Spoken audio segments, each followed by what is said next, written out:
Spirit in the early days was a little bit of a roller coaster ride. They were calling us Chapter 11 instead of Charter 1. They were like, you're never gonna last. When I started, Spirit Airlines was a box truck with 5 DC-9s. When I started, we had 10 pilots, 5 flight attendants, and 1 airplane. Ned Homefeld started the company from nothing. With some airlines, you better take out a second mortgage for round-trip airfare to Florida. You know, our N numbers on our airplane, our registration numbers, they end with NK. Ned's kids. Yeah, that's a true story. NK is for Ned's kids. For us, we see a lot of opportunities for growth in the future. Doing what's best for our customer, being market-driven as opposed to ego-driven. Ned was quite gregarious and giving person. You know that Ned had us name the company, right? When we became a scheduled carrier, Spirit Airlines went from Charter 1, and then he let the employees pick the name. And we came up with Spirit Airlines. We're simply unbeatable. Catch the spirit of Spirit Airlines. In the early days of Spirit, we were pretty small. We almost didn't make it a few times. There was a time in Atlantic City where all the lights went out. Our airplanes were coming in at like 6:15. We needed to get all of our airplanes off of the ground by 7 o'clock or we were grounded.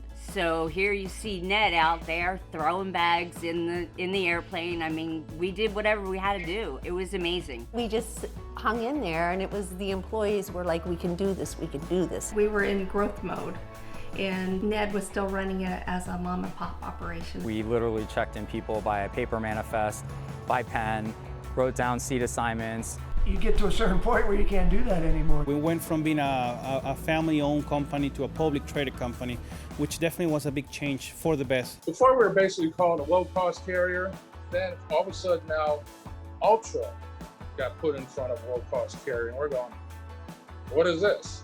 Ultra low-cost carrier? It was a whole different world. We were on the front of that wave. What Spirit introduces is this idea that we're going to take a luxury good and turn it into something that more people can do with more frequency. That's when I believe that some of the legacy carriers were kind of sitting there saying, wow, these guys are growing up. It was about being different and about being a company that thinks outside the box. And that's when we really started to take off. And now, look around, it's got a huge hangar now and over 100 aircraft. We were going to be Spirit Airlines, and people were going to recognize us and know us. The idea of unbundling, it worked out well, all right? Because the other carriers slowly and quietly started to go ahead and take the same ideas and stuff that Spirit initially had, and they started doing the same thing. Everybody's come along with that plan, unbundling their products. It's enabled Spirit to grow exponentially. It was wild. Everything was fun to us. It's been a powerful growth story. This is just the beginning. Spirit's always been that little engine that could, and we did,